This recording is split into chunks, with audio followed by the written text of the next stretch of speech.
E aí, pessoal, tudo certo? Bem-vindos a mais um vídeo aí da nossa playlist de revisão da matéria de estrutura de dados. Esse é um vídeo diferente, né? Nos últimos vídeos a gente viu vários conceitos, entendeu como que algumas coisas funcionam por debaixo dos panos do computador, né? Agora, eu demonstrei algumas formas simples de usar os mecanismos que o C++ oferece pra gente, né? As ferramentas. Tanto as ferramentas do próprio C++, né? Quanto os conceitos, como aplicar os conceitos básicos de lógica de programação com o C++, né? Agora a gente vai aplicar tudo isso que a gente aprendeu, né, em para a solução de um problema real, né, um problema mais comum, mais sério, né, eh, que seria o quê? Que seria o problema da busca, né, buscar algum elemento, tentar verificar se existe um determinado valor em algum lugar, certo? Eh, a ideia é vocês entenderem o conceito, né, o processo da gente de desconstruir um problema, né, entender o que ele pede, as entradas e as saídas, o critério que ele usa, o crivo que ele usa para transformar as entradas na saída, né, e aos poucos ir construindo uma solução a partir disso, né, planejando na cabeça de vocês uma solução para esse problema, né, de acordo com essas características, né. Para fazer isso, que nem eu falei, a gente vai usar tudo que a gente aprendeu até agora, então variáveis, estrutura de controle, estrutura de dados, né, como array, vetor, funções, recursão, enfim, tudo isso vai ser aplicado aqui. A gente vai ver um pouquinho de tudo isso nesse vídeo. Então vai ser um vídeo bem completinho, né? Vai ser bem legal. Então bora lá. Primeiro, como que a gente define um algoritmo de busca, né? Essa é uma pergunta interessante, porque eu acho que pra gente o conceito de busca é muito intuitivo, né? Você tem um conjunto de elementos, né? Você tem uma coleção de alguma coisa e você vai comparando o valor que você tá tentando achar com os elementos desse conjunto para até você encontrar esse elemento que você está buscando ou você acabar não encontrando, né? Então, acho que a gente tem essa noção, mas existe uma definição formal, e é isso que eu quero discutir com vocês inicialmente, essa definição formal, para a gente entender como que é esse processo de racionalização de um problema, né? Da gente pegar uma descrição em alto nível, essa questão de você tem um conjunto de elementos, você está buscando, você vai passar por cada elemento desse conjunto até encontrar algum que seja igual ao valor que você quer buscar, né? Aqui a gente vai trabalhar com a definição matemática. Eu não vou entrar nos detalhes matemáticos das coisas, né? Eu vou mais usar a nomenclatura que a matemática fornece pra gente, né? Pra gente construir um vocabulário comum, né? Pra quando a gente for trabalhar com problemas desse tipo, né? Mas a ideia é a gente trazer essa definição formal da matemática, né? Entender os elementos que a definição formal da matemática apresenta pra gente, pra a gente construir esse conhecimento, né? Essa noção formal e comum do que é um problema de busca, certo? Vai ser muito útil. Vocês vão ver que isso vai se reproduzir muito na vida profissional de vocês. Sempre que vocês precisarem resolver algum problema, vocês vão pegar uma definição formal daquele problema e vocês vão ter que desconstruir isso, né, decompor essa definição nas nossas partes de interesse, né, entrada, saída, processamento e tudo mais.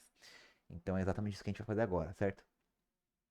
Vamos lá, qual que é o primeiro ponto de qualquer algoritmo, né? É o ponto de entrada, é o ponto dos valores que a gente fornece como entrada, né? O algoritmo de busca, na sua forma mais básica, ele precisa receber duas coisas, né?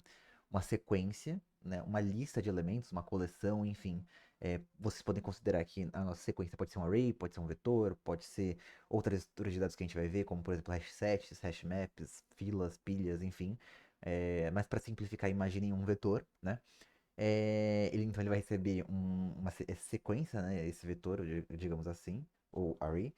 Ele precisa receber outra coisa como entrada, que é o nosso parâmetro de comparação. É o valor que a gente está buscando dentro dessa sequência. A gente vai chamar esses dois carinhas, nessas duas entradas, de. é, Calma lá,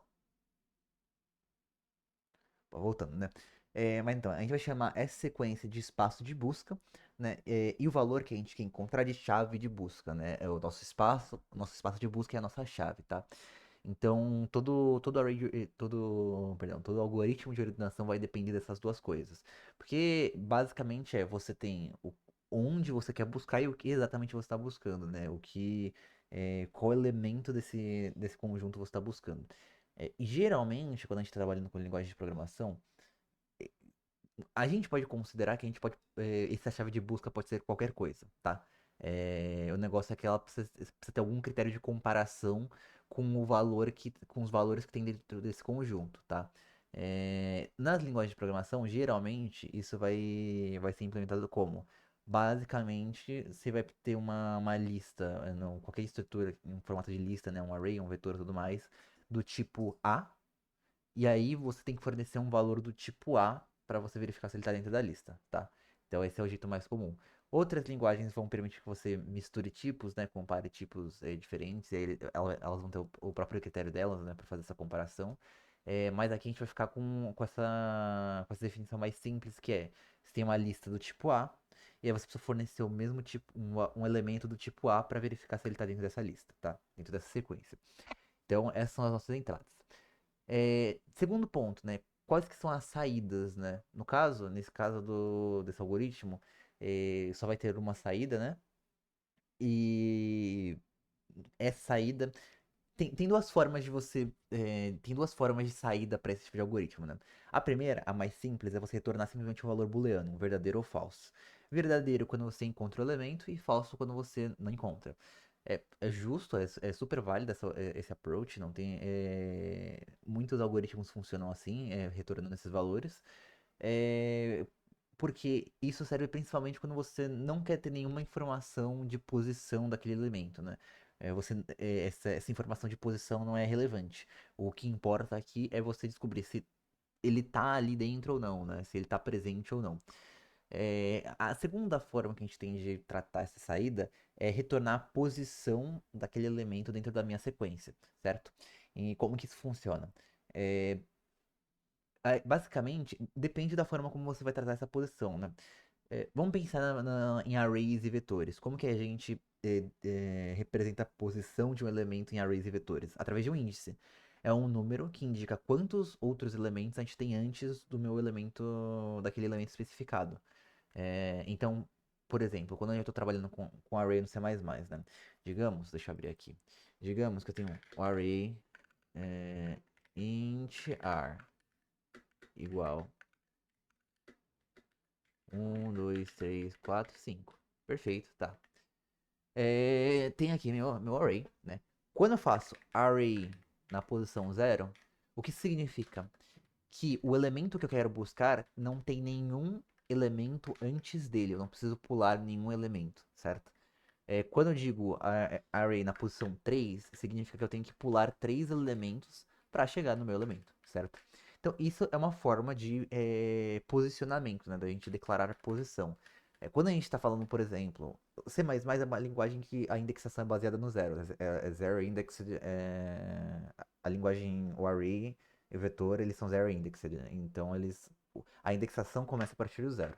Em uma linguagem que a indexação é a partir do 1, isso aqui é interpretado como a quantidade de elementos que eu tenho que passar até chegar no meu elemento.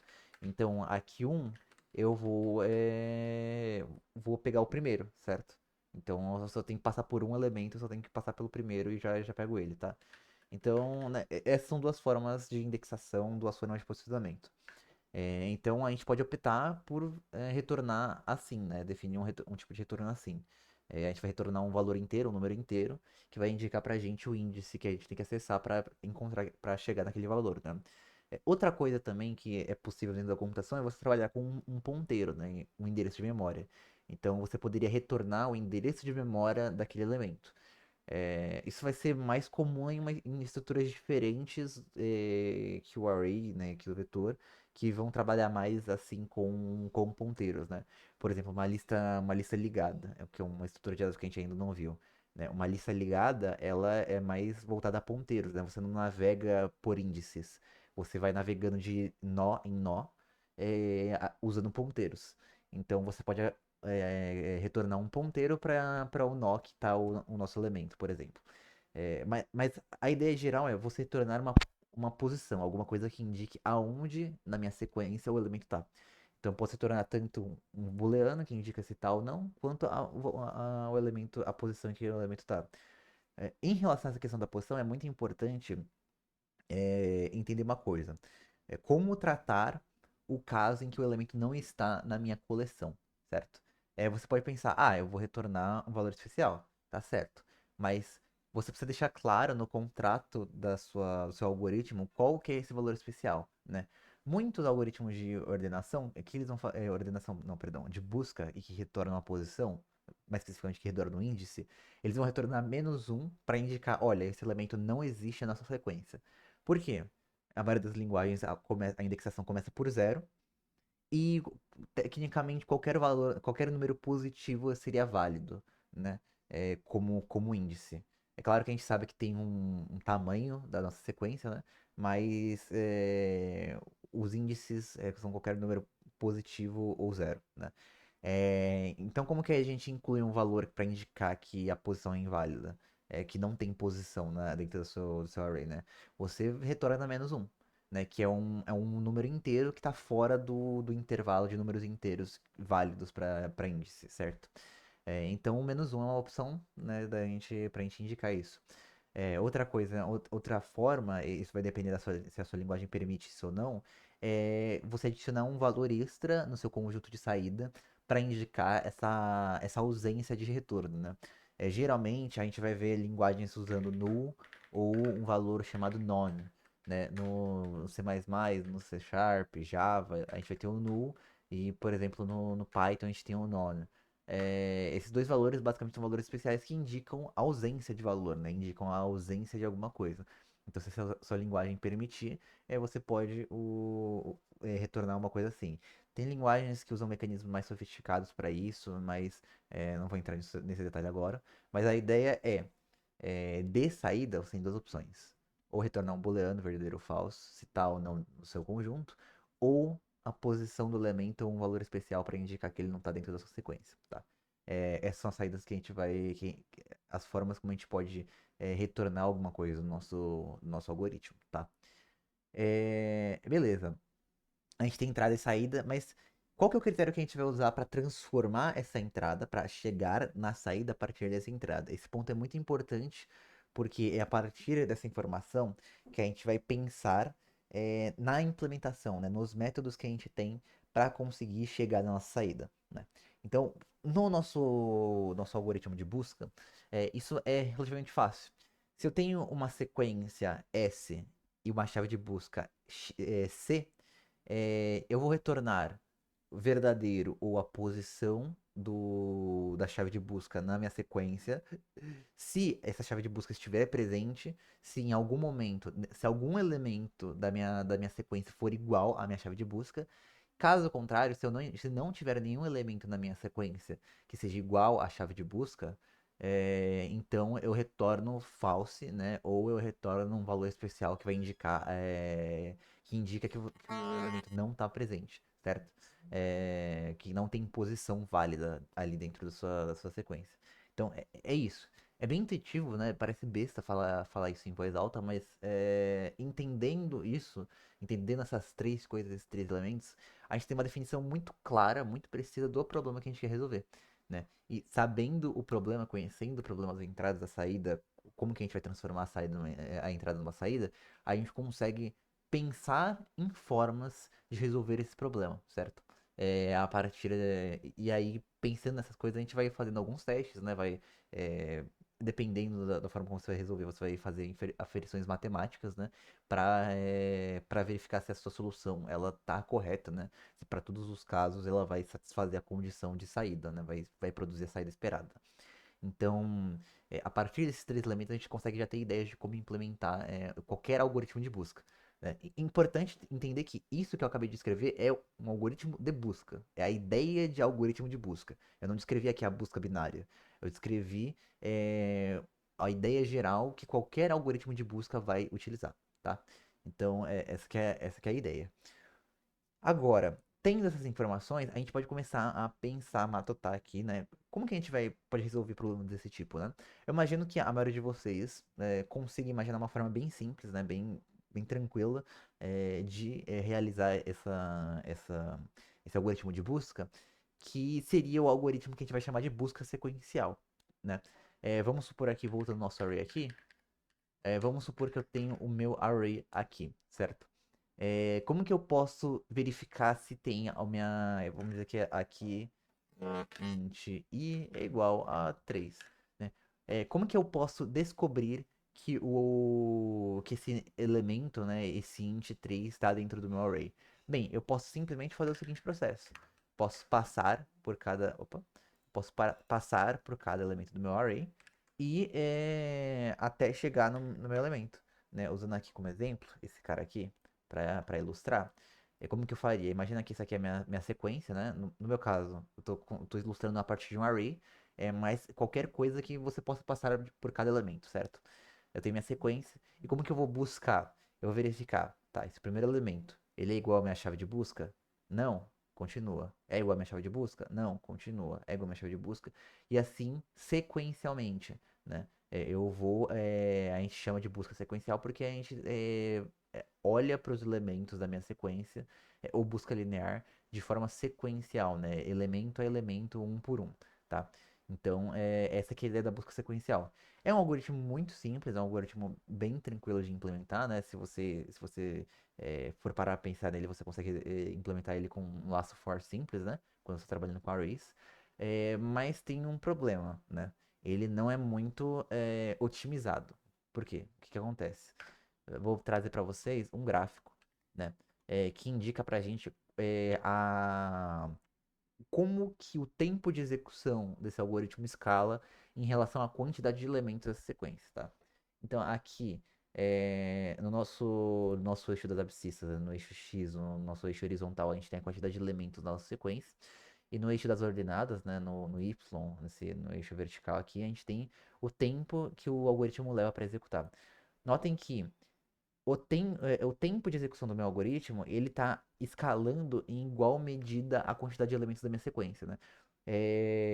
O que significa?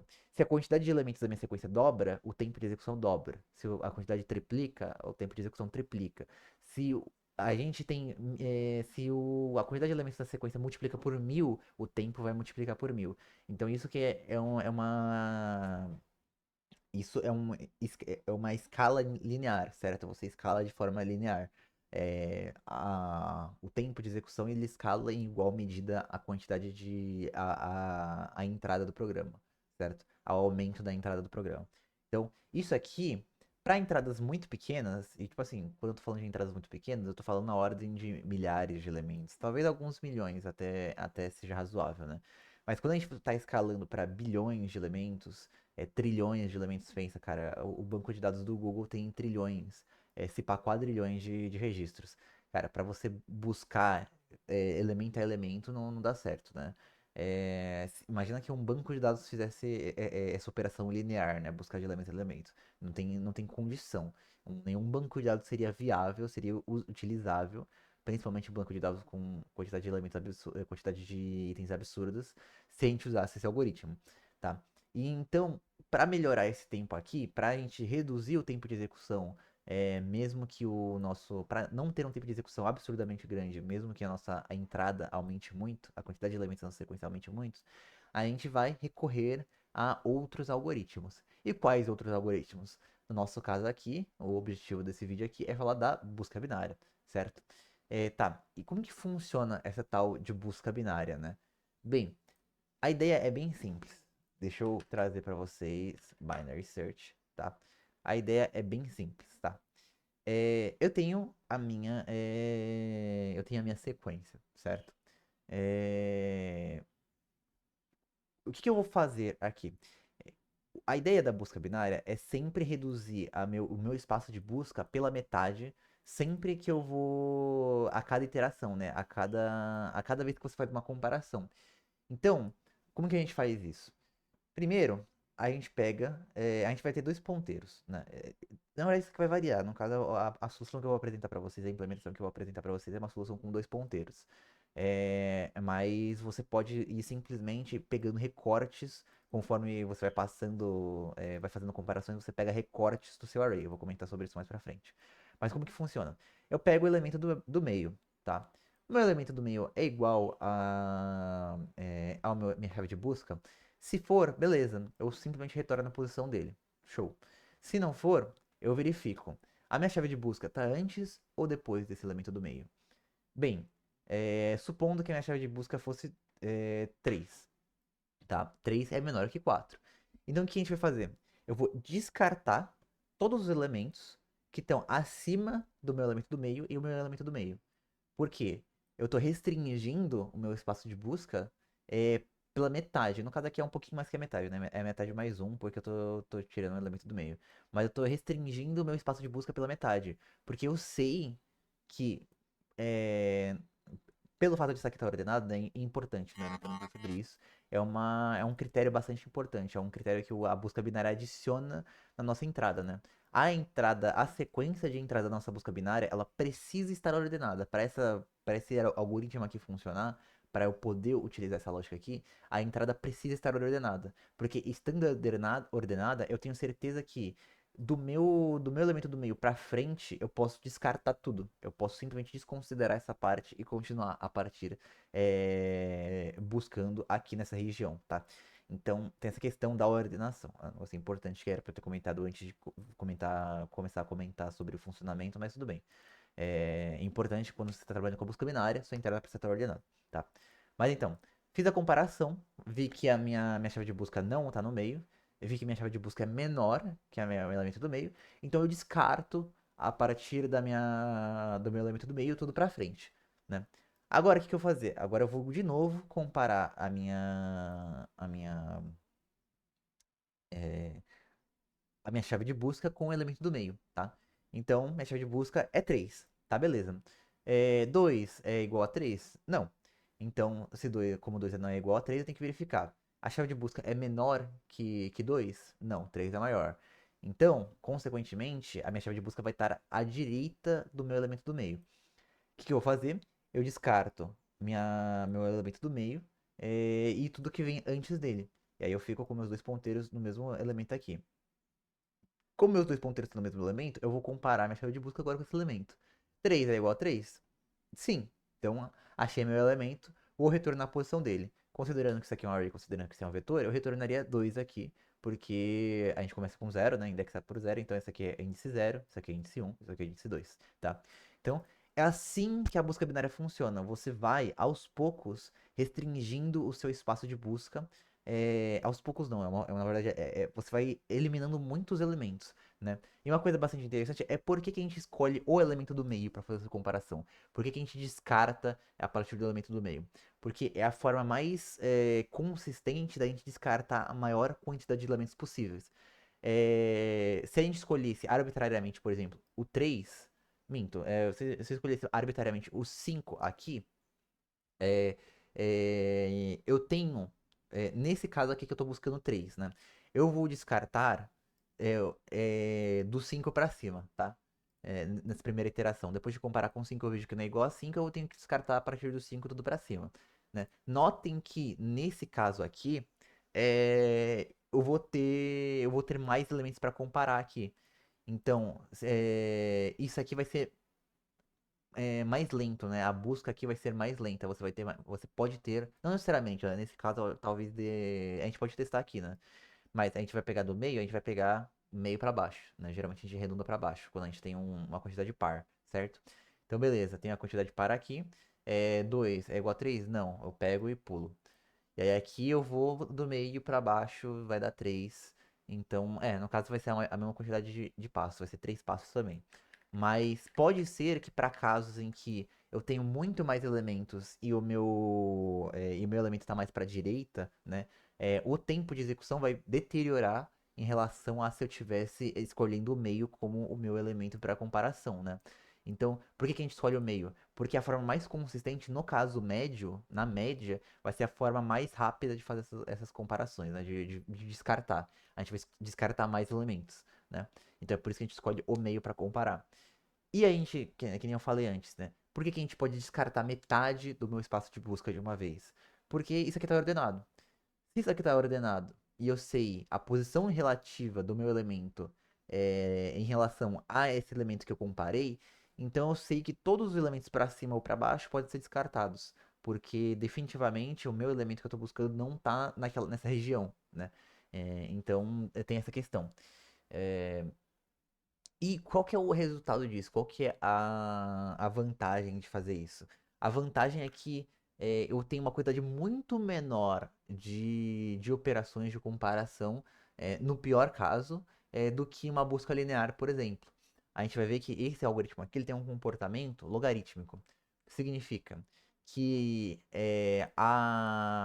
o tempo de execução dele, ele escala de forma logarítmica em proporção à quantidade de valores. Eu não vou comentar aqui o que significa esse tempo logarítmico, tá? Mas a ideia é que, vocês vão ver aqui que a gente tem uma comparação entre como que a busca linear escala e como a busca logarítmica escala, né? A busca binária escala. E para números, para quantidade de entrada muito maiores, o tempo de execução da busca binária é muito menor. Por quê? Ao invés de você ter que buscar por todo o espaço, você sempre divide esse espaço pela metade. Então, ao invés de você ter que fazer é, N operações para encontrar o seu elemento ou para chegar no último elemento e não encontrar ele, você vai fazer essa quantidade de operações aqui. Log na base 2 de N, tá? Então, é por isso que esse algoritmo é tão rápido, porque essa coisa de cortar seu espaço pela metade sempre vai fazer com que você chegue no seu resultado muito mais rápido, tá? Então, esse aqui que é a ideia da busca binária, tá? Em geral, essa aqui é a ideia do algoritmo. Você vai pegando, vai fazendo a comparação, de acordo com o resultado da comparação, você retorna a posição, ou você vai reduzindo seu espaço de busca, movendo esses ponteiros aqui, né? Ou, né, que nem eu comentei antes também, né? Você não necessariamente precisa ficar movendo ponteiro, você pode pegar pedaços do seu array, né, e trabalhar considerar que o seu novo array, vamos dizer assim, é o pedaço que você cortou, né? Mas isso aí já é outro tipo de implementação. A gente vai, por enquanto, ficar com a parte dos ponteiros, certo? Beleza, eu expliquei aqui como que funciona esse algoritmo como que a gente implementa esse algoritmo em código, né? Eu acho que essa que é a grande questão, a grande dúvida aqui. Falei demais sobre teoria, sobre definição, sobre como que o array funciona e expliquei bonitinho aqui como que, graficamente, como é que ele funciona. E código, né? Como diria Linus Torvalds, o criador do Linux, talk and ship, show me the code. Então, bora lá, vamos ver o código. Binary State C++. Nesse script aqui, eu fiz duas implementações. Eu vou mostrar para vocês duas implementações da busca binária. A, a implementação iterativa, que a gente usa um laço de repetição, e a implementação recursiva, né? Qual que é a diferença? Na iterativa, que eu falei, a gente usa um laço de repetição. Na recursiva, a gente vai usar uma função recursiva, né? Uma função que chama ela mesma, certo? Então, a gente vai. E aí a gente vai ver que tem algumas diferenças em relação à legibilidade de ambas, performance e tudo mais, né?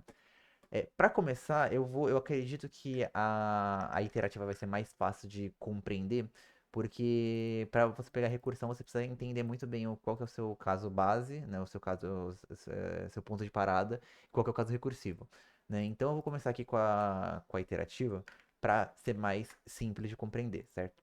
Como que a gente implementa esse algoritmo interativo? Primeiro de tudo, a gente tem que pensar em termos das entradas, né? Quais que são as nossas entradas? Lembrando, né, da nossa definição. A gente tem uma sequência. No nosso caso aqui é um array de inteiros. Eu escolhi arbitrariamente ser um array de inteiros. Poderia ser um vetor de inteiros, poderia ser um vetor de strings, um vetor de booleano, enfim.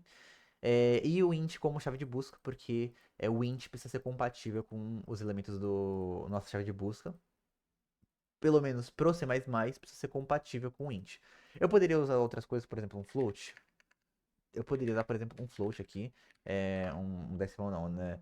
Um double, acho que vai funcionar, um long, qualquer coisa, qualquer valor que seja compatível. Mas eu decidi manter os dois tipos uniforme, né? Pra manter o padrão, né? Pra ficar mais fácil de entender. Mas então minha sequência é um array de inteiros e minha chave de busca é um número inteiro, certo? Primeiro ponto que a gente faz aqui é calcular o tamanho da minha sequência, tá? Tô calculando aqui, geralmente vocês vão ver isso aqui sendo passado como argumento aqui, como para função. Vocês geralmente vão ver aqui, tipo, int sequence size.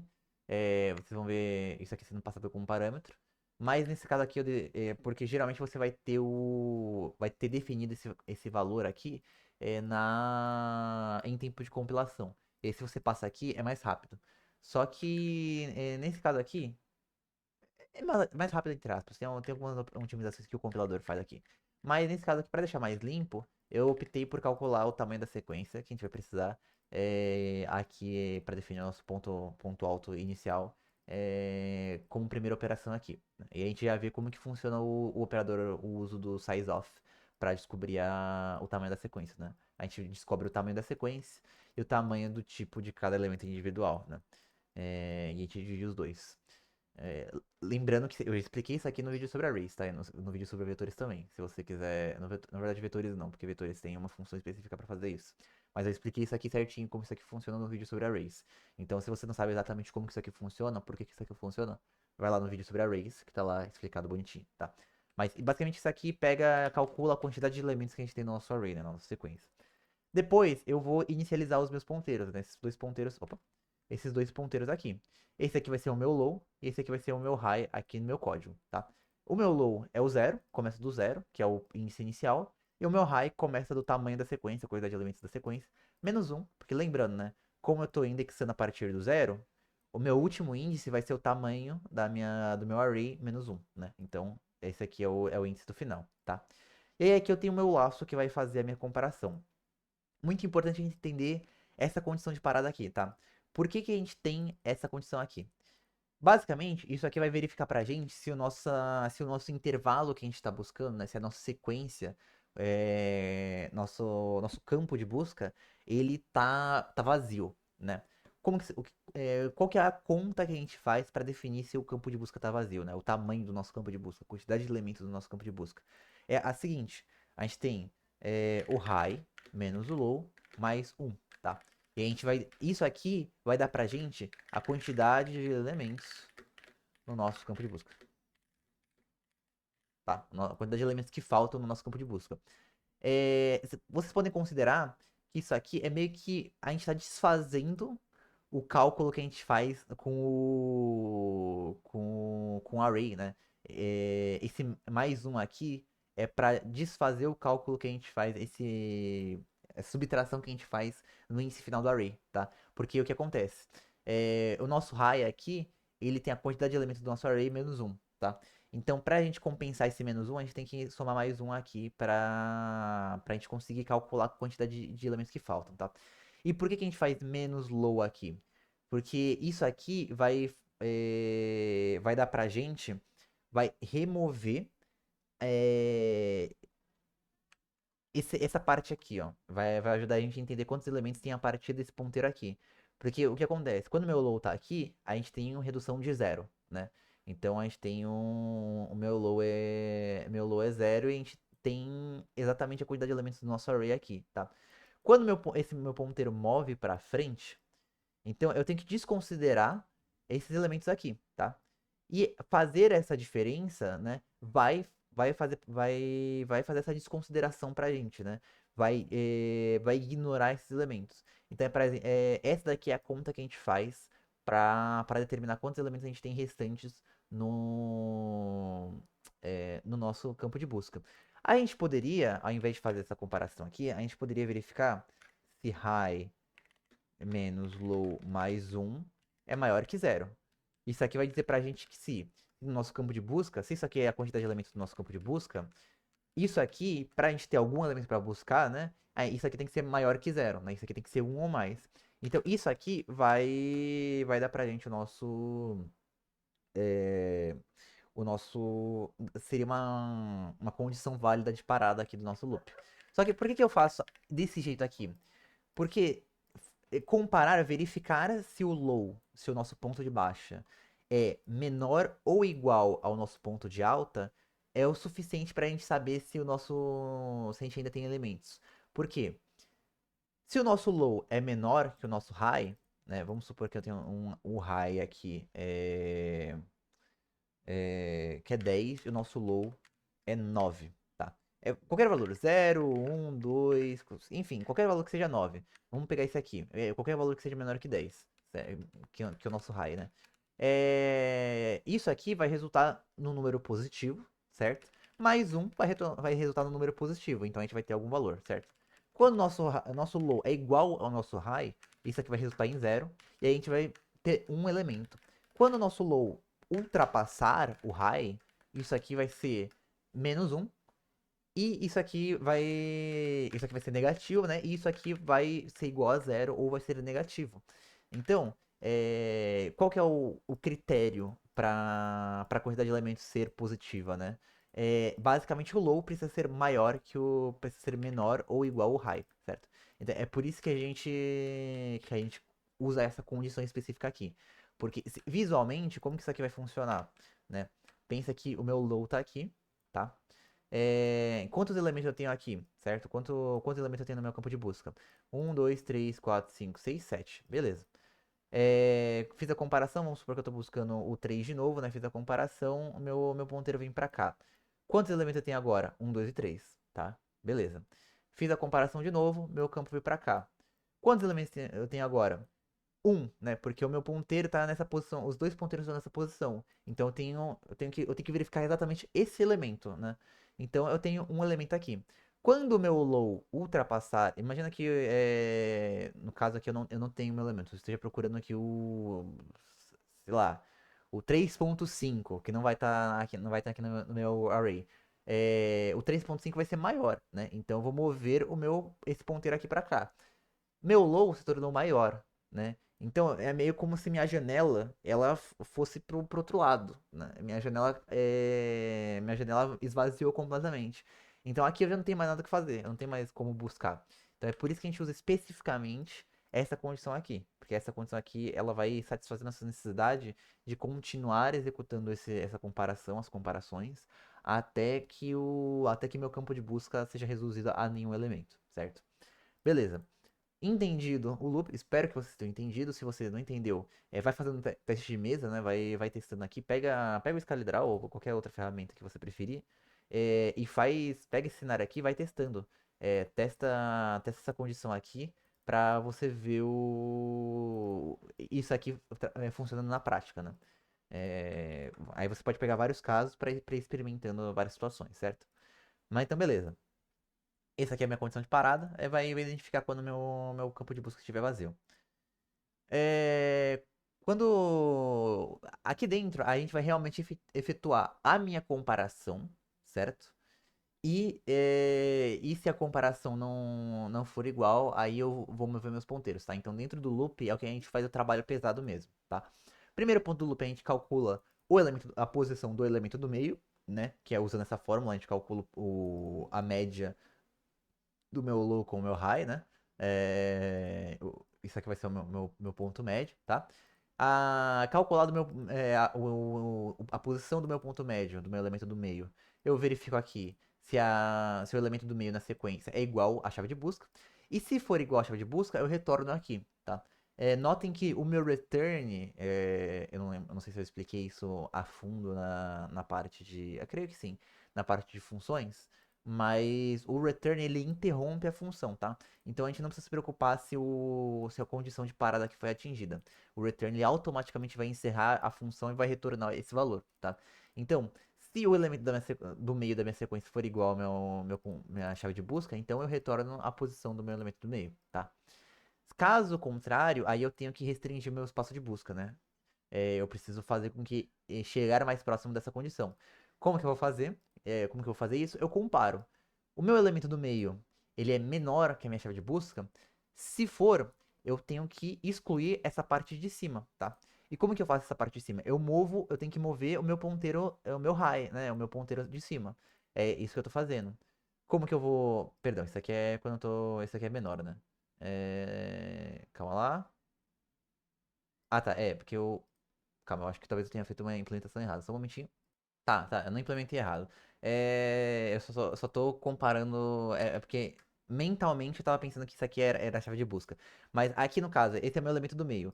Meu elemento do meio é menor que minha chave de busca. Se for menor que a chave de busca, então significa que a minha chave de busca tá aqui, tá?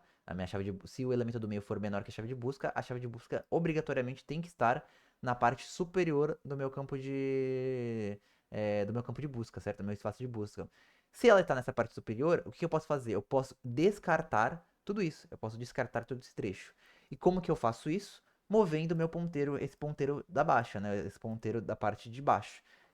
Como que eu faço isso? Eu movo ele pro mid mais um. Eu poderia mover para o meio? Sim. Mas aí eu estaria incluindo ainda o meio no meu campo de busca. Eu não quero incluir o meio, porque eu já sei que ele não é. Então eu movo do campo da parte do meio mais um, tá? E aí, depois de fazer isso, eu não faço aqui, né? Eu não preciso fazer essa segunda troca. E aí eu vou voltar para minha condição de parada. Então eu vou fazendo isso. Caso o meu elemento do meio seja maior que o elemento que eu estou buscando, então o que eu tenho que fazer? Eu vou continuar a minha busca nesse trecho aqui, no trecho de baixo, na parte de baixo do meu campo de busca. Então o que eu vou fazer? Eu tenho que descartar essa parte superior. Eu tenho que mover o meu ponteiro de cima, né, o ponteiro da parte superior, para cá, para baixo, certo? E assim eu restringo o meu campo de busca. E depois de restringir meu campo de busca, se eu não encontrei o elemento depois de restringir o campo de busca, eu valido de novo, né? Eu tenho que validar de novo para evitar que. Para fazer com que o meu algoritmo encerre quando eu chegar no elemento que eu quero. E eu vou continuar esse processo até uma dessas duas coisas acontecer. Ou eu encontro o meu elemento minha chave de busca aqui na minha sequência e eu retorno à posição dela, ou a minha sequência fica vazia, né? A minha janela que eu tô usando, a janela que eu tô mantendo com esses dois ponteiros aqui, fica vazia e eu não tenho mais nada para buscar. Quando isso acontece, o retorno a gente já sabe que vai retornar, que vai encerrar a função. Quando a minha condição encerra, eu paro o meu laço. E o que isso significa pra gente? Que eu não encontrei o elemento. Que esse elemento não está dentro da minha sequência, do meu espaço de busca original. Então, o que eu posso fazer? Eu posso retornar meu valor especial, que indica a ausência do meu valor do meu campo de busca. Nesse caso aqui, eu adotei a convenção comum de retornar menos um, né? Em uma outra linguagem, eu poderia retornar null ou none, enfim. A ideia aqui é que esse valor aqui vai indicar pra gente que o meu valor não tá, minha chave de busca não tá dentro do meu vetor, certo? No caso da minha sequência, no nosso caso aqui de um array, enfim do local, da coisa em que a gente está buscando valor, certo? Da coleção em que a gente está buscando valor. Então, essa daqui é a busca binária iterativa. Para exemplificar, eu vou fazer 3 exemplinhos aqui para ajudar vocês a entenderem melhor o algoritmo, né? Eu já meio que fiz isso aqui, mas eu quero fazer de novo para fixar, né? Para ajudar na fixação, certo? Então, a gente vai rodar isso aqui algumas vezes com alguns valores, tá? Primeiro de tudo com esses valores de entrada, tá? E depois a gente vai ver como que funciona quando a gente tem outros tipos de valores de entrada, tá? Então, primeiro de tudo, a gente vai buscar o 2, né? Na primeira vez a gente buscou o 3, agora a gente vai buscar o 2, tá? Começando aqui, vamos fazer mais ou menos o mesmo processo que a gente faz aqui no nosso código. Primeiro de tudo, qual que é o tamanho da nossa sequência? A gente tem aqui 7 elementos. Então a nossa sequência, o tamanho dela é 7. Onde que o nosso ponteiro de baixo começa? Começa do índice 0, né? Nessa posição, apontando para essa posição aqui. Onde que o nosso ponteiro de cima começa? A partir da posição menos 1, que no caso seria apontando para esse elemento aqui. Beleza. O meu ponteiro de baixo, ultrapassou meu ponteiro de cima? Não. Então eu entro no meu loop. Qual que é o meu ponto do meio? Pensa que aqui é 6, isso aqui é 0. Qual que é a posição. Qual que vai ser o meu índice do meio? Vai ser 6 menos 0 é 6, dividido por 2, 3. Essa aqui é a posição do meio, tá? Esse aqui é a média da posição dos meus ponteiros. Beleza. Tem a posição do meio. 4 é igual a 2? Não. Então a gente não vai retornar ainda. 2 é menor que 4? Sim. Então tem que restringir meu espaço de busca. Tenho que excluir toda essa parte aqui, tá? Como que eu vou fazer isso? Eu pego esse ponteiro e movo para cá. É exatamente isso que esse trecho aqui faz, tá? Ele vai mover o ponteiro de cima. Beleza? Ok. Movi o ponteiro. Próxima iteração do loop. Qual que é a posição aqui? Isso aqui é 2, isso aqui é 0.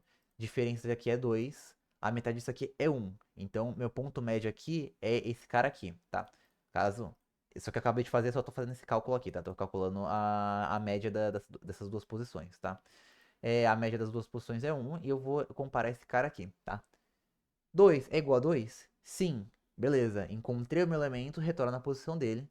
Então eu vou ter a posição. Eu vou retornar a posição 1 aí, que é a posição do meio. Beleza, fechou. Temos aqui um exemplo de quando eu consigo encontrar o meu elemento com duas operações. Antes a gente viu com 3, né? O exemplo do 3. Se eu estivesse buscando 3, isso aqui não teria sido. Se esse elemento aqui fosse 3, isso aqui não teria sido encontrado. Eu moveria o meu ponteiro para cá.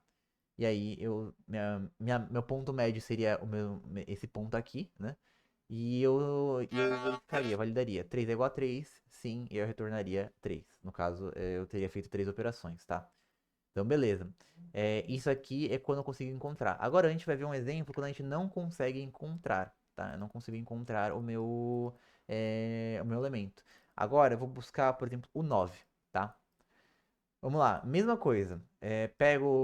Calculo o tamanho, coloco os dois ponteiros no zero e no tamanho menos um. Calcula o ponto do meio. Nesse caso aqui vai ser 6 menos zero. 6 dividido por 2, 3. 3 é a posição do elemento do meio, tá? 4 é igual a 9? Não. 9 é menor que 4? Não. Então eu tenho que restringir meu espaço de busca para cima. Eu tenho que buscar os elementos acima do meu ponto médio. Então eu movo o meu ponteiro de baixo. Beleza. Próxima iteração. Meu espaço de busca tá vazio? O ponteiro de baixo ultrapassou o ponteiro de cima? Não. Então vamos continuar. Qual que é o ponto médio? É esse ponto aqui, tá? Não vou fazer a matemática, mas esse ponto aqui a gente consegue visualmente descobrir isso. Beleza, tem esse ponto aqui. 6 é igual a 9? Não. Então eu preciso restringir meu espaço de busca de novo. 6 é menor que 9? Sim. Vamos usar o ponto de minha chave de busca como referência. 9 é menor que 6? Não. Então, de novo, eu preciso restringir meu espaço de busca para cima. Como que eu vou fazer? Meio mais um, o meu ponto de baixo. Tá, beleza. Então, fica aqui meus dois ponteiros ficam no mesmo elemento. Como meus dois ponteiros estão no mesmo elemento, a média deles vai ser exatamente essa posição e eu vou chegar nessa posição aqui. Beleza. 7 é igual a 9? Não. 9 é menor que 7? Não. Então eu tenho que mover o meu ponteiro de baixo para cima de novo. Eu tenho que restringir meu espaço de novo e eu tenho que mover o ponteiro de baixo de novo para cima. Eu vou fazer isso movendo pro meio mais um. Nesse caso, eu vou ficar fora do meu campo de busca, tá? Meu mínimo vai ficar fora do meu ponto de busca e vai ultrapassar o meu máximo, tá? Meu ponteiro superior. Na próxima iteração, o que vai acontecer? Eu vou verificar. Meu ponteiro inferior ultrapassou meu ponteiro superior? Sim. Então, eu não tenho o elemento que eu estava procurando aqui dentro. Eu não tenho um elemento porque eu estava procurando dentro da minha sequência. Então, vou retornar o quê? Menos um. Eu vou retornar um indicativo de que eu não encontrei o elemento, tá? Isso aqui tá funcionando a gente viu, né, funcionando para sequências com uma quantidade ímpar de valores. E a gente viu que ele pode tanto não encontrar quanto não encontrar, certo? Outro teste que eu queria fazer com vocês é com uma sequência com uma quantidade par de valores. Por quê? Nesse caso aqui, aí a gente vai ter que aplicar uma regrinha extra aqui na hora de calcular o ponto médio, tá? Então vamos. Opa, eu já tinha esse ponteiro aqui. Eu vou só excluir esse cara. Vamos lá, tá? Então, vou deixar esse ponteiro aqui por enquanto. Mesmo processo. O processo vai continuar exatamente o mesmo. A gente não vai mudar ele. A gente só vai ter que aplicar uma regrinha extra na hora de calcular o ponto médio ali, tá? Mas então, como que vai funcionar? Coloca meu ponteiro de mínima aqui, coloca meu ponteiro de máxima aqui, e a gente vai começar a mover esses caras, né? Meu ponteiro de mínima ultrapassou o meu ponteiro de máxima? Não. Então tem alguma coisa para buscar ainda, tem algum espaço de busca ainda. Minha sequência não tá vazia. Calculo meu ponto médio. Nesse caso aqui, qual que vai ser meu ponto médio? Eu tenho o meu máximo aqui vai estar em 8. Isso aqui vai ser 8. Vai ser 8 menos 0,8. Minto, isso aqui vai ser 7. Esse aqui 0, 1, 2, 3, 4, 5, 6, 7. Exatamente. Esse aqui vai ser 7, tá? O meu ponto de máxima vai estar no índice 7. E esse aqui vai estar no índice 0. 7 menos 0, 7. Perdão, eu já tô me precipitando aqui. 7 menos 0, 7. Divide isso por 2. A gente vai dar 3,5. Então a gente estaria exatamente aqui. Só que tem um porém, 3,5 não é um índice válido, né? Quando a gente tá trabalhando com array, ou com vetor, ou em geral com estrutura, dificilmente a gente vai trabalhando com valores discretos, com valores contínuos, né? É uma quantidade de índices contínuos. 3,5 não é um valor válido aqui, não é um índice válido. O que a gente vai fazer? O negócio aqui não importa qual é o critério que a gente vai usar aqui para subir ou descer. O que importa é ser consistente. No caso do C++, quando a gente divide um número inteiro por outro número inteiro, ele simplesmente vai descartar a parte decimal. Então, nesse caso, na implementação com C++, o que vai acontecer? Nosso ponteiro vai acabar caindo aqui, no 4, tá? Mas o importante aqui é vocês entenderem que o algoritmo permanecendo o mesmo, a gente só vai ter que, quando a gente tem uma quantidade par de elementos, a gente tem que arredondar de alguma forma aqui. Nesse caso, o critério foi arredondar para baixo. E sempre ser consistente nesse arredondamento, tá? Não adianta você ficar, tipo, nesse momento eu vou arredondar para baixo, nesse momento eu vou arredondar para cima. Porque senão pode ser que você perca o elemento, o valor. O importante aqui é ser consistente. Mas então arredondei para baixo. Arredondei para baixo, tenho que verificar. No caso, a gente estava testando aqui com vamos testar com o. Vamos testar com o 7. Vamos testar com o 7, que ele vai dar pra gente um espaço de busca maior, certo? Tô buscando 7. 7 é igual a 4? O 4 é igual a 7? Não. Então eu tenho que restringir meu espaço de busca. 7 é menor que 4? Não. Então eu vou restringir para cima, certo? Restringir para cima, tem que mover meu ponteiro de baixo para o ponto do meio menos 1. E beleza. Valido. Meu ponteiro de baixo ultrapassou o ponteiro de cima? Não. Então continuo verificando. Calculo o ponto médio. Nesse caso, eu tenho aqui 7 e 6. 7, 0, 1, 2, 3, 4. 4, né? Tem aqui 7 e 4. 7 menos 4, 3. Tá? 3 mais. Minto, calma. Acho que eu me embolei aqui. Só um momento. Tava confundindo a conta. Você vai somar os dois e dividir por dois, perdão. Eu tava fazendo calculando a média e tava pensando em calcular a média e somar com o menor, mas é mais fácil você fazer por esse método aqui de somar os dois e dividir por dois, tá? Mas então, aqui é 7, aqui é 4, isso aqui vai dar 11, dividido por 2 vai dar 5,5. 5,5 arredondando para baixo vai dar 5. 0, 1, 2, 3, 4, 5. Vou cair no 6, tá? Aqui seria meu ponto médio, aqui é onde eu vou cair de fato. Beleza. Vou comparar aqui. 6 é igual a 7? Não. Então eu preciso mover os meus ponteiros de novo. No caso, 7 é menor que 6? Não. Então eu tenho que mover meu ponteiro de baixo para cima. Pego, movo para metade mais um, né? E passo para minha próxima iteração. Valido. O ponteiro menor aqui, o ponteiro de baixo, ultrapassou o ponteiro superior? Não. Então eu vou, de novo, vou continuar minhas iterações, né? Tem que calcular a média. Isso aqui tá no 6, isso aqui tá no 7. Isso aqui vai dar 13. 13 dividido por 2, 7,5. Minto. 6,5, perdão. 6,5. De 6,5 eu reduzo para 6. E a gente sabe que o 6 vai cair aqui, tá?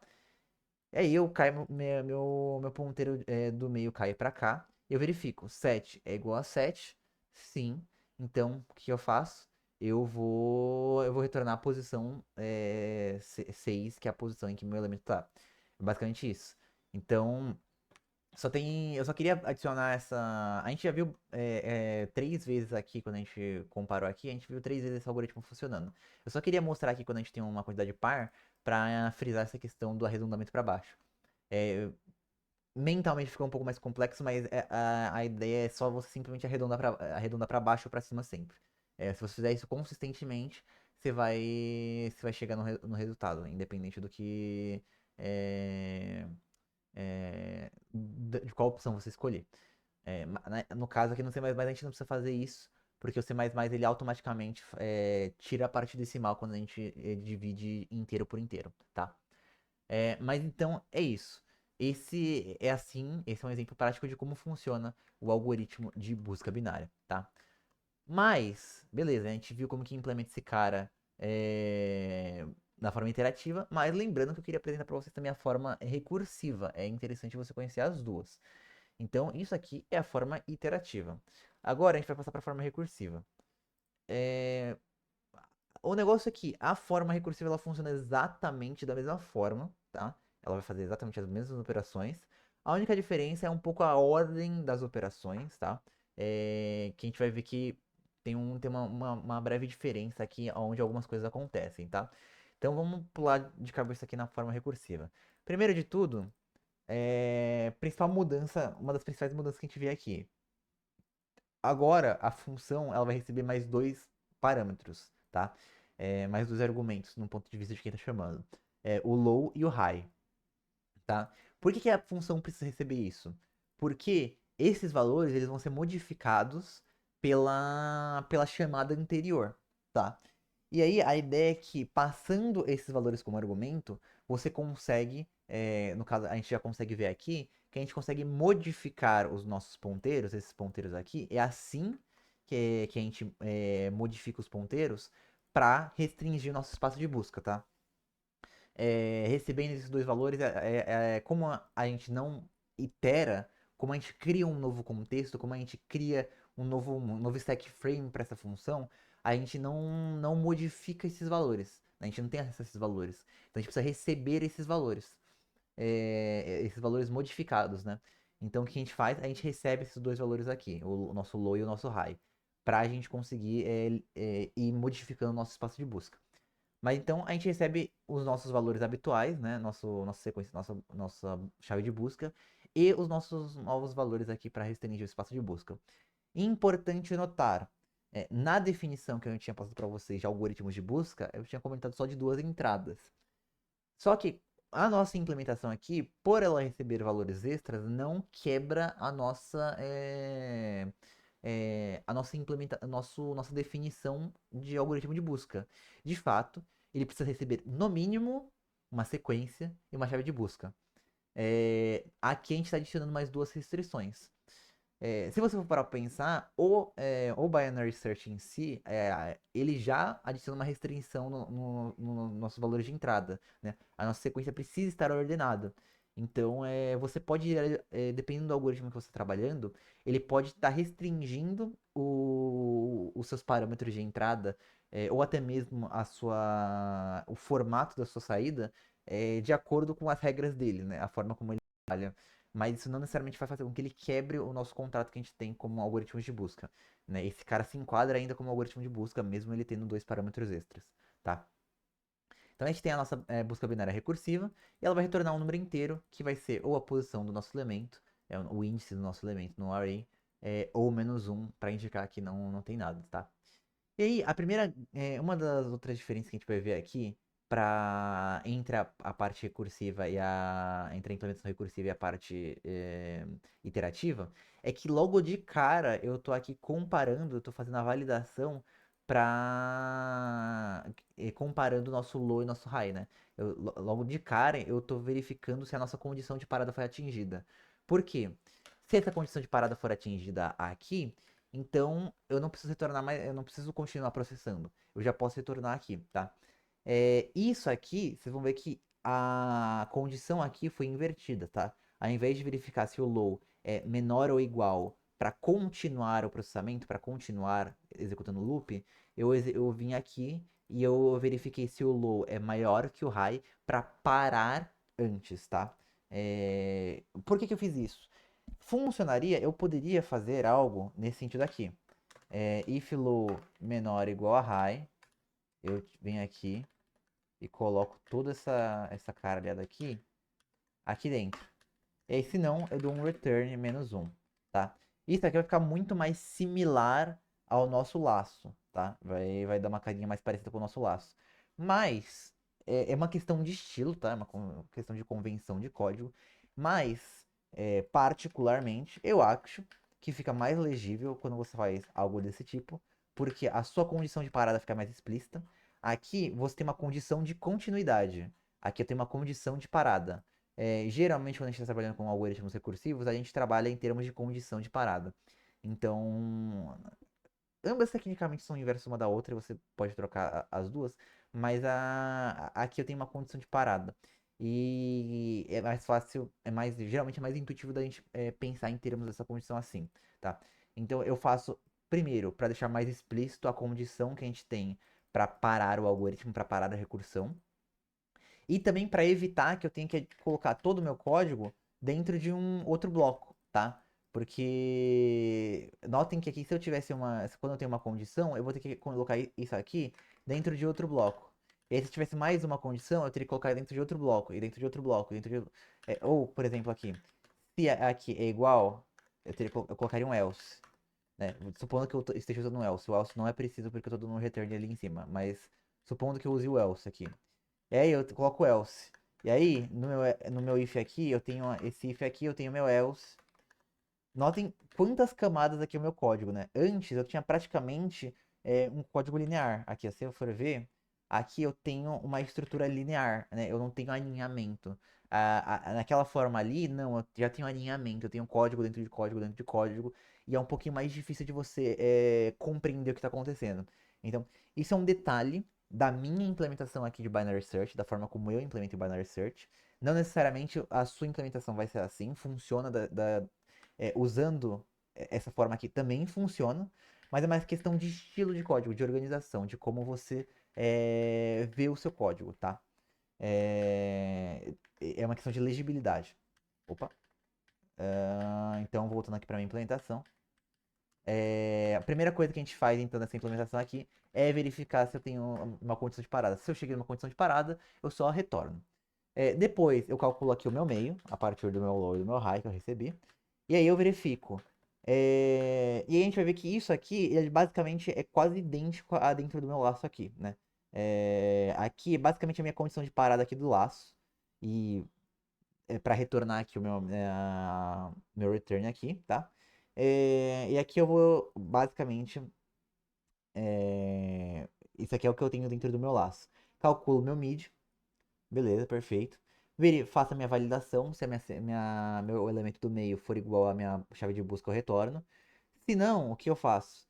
Eu verifico. Eu vou restringir o meu espaço de busca, certo? Eu vou ter que reexecutar esse algoritmo com espaço de busca restringido. Como que eu faço isso? Eu verifico qual parte do meu espaço de busca eu tenho que limitar. Tenho que limitar a parte superior ou a parte inferior. E aí eu faço aquela comparação. Meu elemento aqui é maior ou menor que o elemento do meio? De acordo com se o meu elemento aqui que eu estou buscando for maior ou menor, eu tenho que descartar a parte de cima ou a parte de baixo. Como que eu faço esse descarte? Eu vou chamar novamente a minha busca binária, porque assim é como se eu estivesse voltando para o começo do meu laço, e eu vou passar uma versão diferente eu vou passar novos argumentos, né? Eu mantenho a sequência, eu mantenho minha chave de busca, mas agora eu vou mudar os meus ponteiros que eu recebo, tá? No caso, quando o meu elemento é maior aqui, quando o meu elemento está nessa parte aqui, nessa porção, eu pego e eu passo esse ponteiro aqui. Ao invés de eu modificar esse ponteiro, eu simplesmente passo ele diferente para minha nova chamada, a busca binária. É o equivalente a fazer essa alteração aqui, tá? Mover isso aqui e fazer essa alteração aqui são duas operações equivalentes. E a mesma coisa para o processo aqui embaixo. Quando o meu elemento está aqui nessa parte de baixo, eu quero mover esse ponteiro aqui. Só que eu não tenho uma variável, eu não tenho variáveis aqui dentro da minha função. Eu recebo valores. Então o que eu faço? Eu vou receber um valor diferente aqui na minha coisa. É, que nem eu falei, na prática isso é equivalente a mover esses ponteiros, tá? Não seria o equivalente a ficar modificando essas variáveis aqui, tá? Beleza.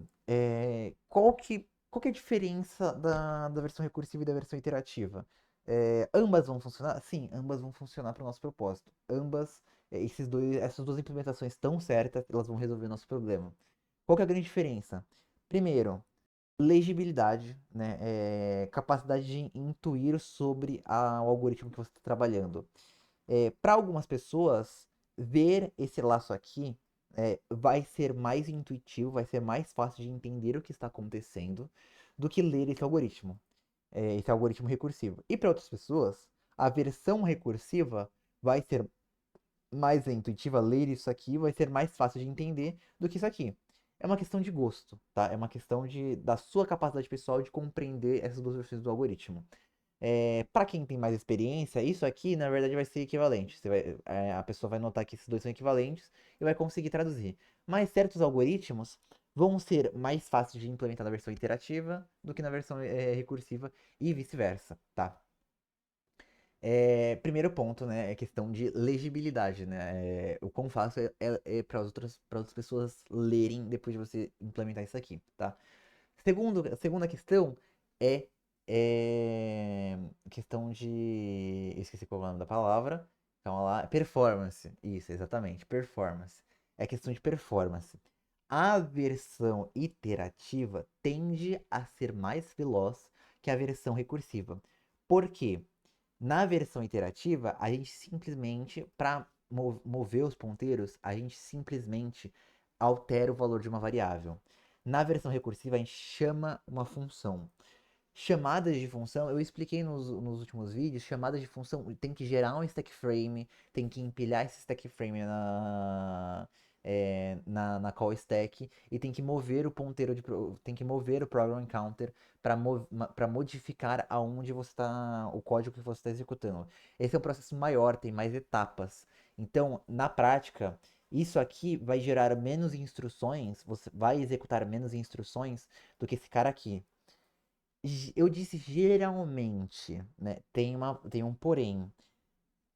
Alguns compiladores, dependendo da forma como você implementa a recursão, eles vão otimizar a recursão para que ela seja tão eficiente quanto a versão iterativa. Então, é, tem muita gente que vai falar, ah, mas a versão recursiva vai ser mais lenta. Depende do quão habilidoso é o seu compilador para conseguir otimizar isso aqui, tá? É, em determinadas situações, isso aqui vai ter a performance exatamente igual. De fato, o seu compilador vai conseguir identificar que isso aqui é uma chamada recursiva e vai acabar produzindo um código de máquina idêntico ou praticamente idêntico, né? Mas que executa basicamente a mesma quantidade de operações que a versão iterativa. Então, a principal diferença aqui é legibilidade, né? E aí você tem que avaliar a capacidade do seu compilador de otimizar isso aqui. É claro que, na maioria das vezes, você não vai pegar e decompilar o seu programa, vai verificar qual é o código de máquina que o seu compilador vai usar para que o seu compilador gerou para isso aqui. Geralmente você vai pegar, você vai fazer um benchmark, né? Você vai ter algum programa em que você vai rodar várias vezes essas duas funções, né? Para comparar o desempenho delas. E aí você vai ter mais ou menos uma noção da diferença de desempenho, né? Se a versão recursiva realmente foi otimizada para ser tão rápida quanto a versão iterativa, né? E também em relação a gasto de memória, né? E risco de Stack Overflow. A versão recursiva, ela pode. É difícil por conta da natureza dela, da natureza logarítmica dela, né? Da complexidade logarítmica. Mas, se o seu computador não otimizar isso aqui, pode ser que dê um Stack Overflow, né? É difícil, você tem que ter uma entrada muito grande, sim, mas pode ser que dê um Stack Overflow, é uma possibilidade. Então, essas são as duas principais coisas que diferenciam essas duas funções. É, é basicamente isso. Tem uma coisa na função recursiva, tá? Tem uma coisa interessante na função recursiva. Você tem como implementar isso aqui de outra forma, tá? É, eu tinha comentado aqui desses dois parâmetros extras, mas você tem como implementar isso aqui de outra forma, né? Isso aqui espera uma sequência. O que você pode fazer? Binary search recursive span. E aí que você vai fazer um span. Acho que você tem que stand span de int sequence. E aí tem a sua search key. E aí no caso aí. E aí você vai implementar esse cara aqui, ele não tá implementando do jeito que eu quero. Calma lá. If sequence.empty search key not found. Ele vai fazer exatamente o mesmo algoritmo. Respawn.